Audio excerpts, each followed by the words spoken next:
Golden boot ও golden বলের পাশাপাশি এবার সবার নজর ছিল গোল্ডেন গ্লাভসের খেতাবের দিকে। সদ্য সমাপ্ত বিশ্বকাপ ছিল অপরিচিত গোলরক্ষকদের সঙ্গে পরিচিত হওয়ার বিশ্বকাপ।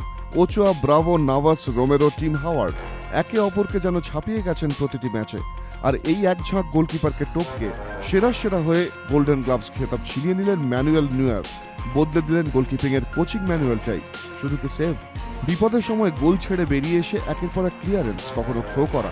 বক্সের ভেতরের মতো বাইরে নয়্যার ছিলেন এক কথায় অনবদ্য। এক নজরে দেখে নেব এই বিশ্বকাপে নয়্যারের পারফরমেন্স। ম্যাচ 7, সময় 630 মিনিট, বল ক্লিয়ারের প্রচেষ্টা 9 বার, সেভ রেট 86.2%, কার্ড নেই। সবকিছু যেন টপকে গিয়েছেন ফাইনালে এসে।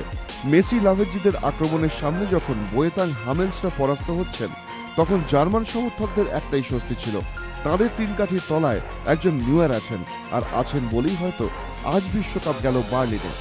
এবিপি আনন্দ।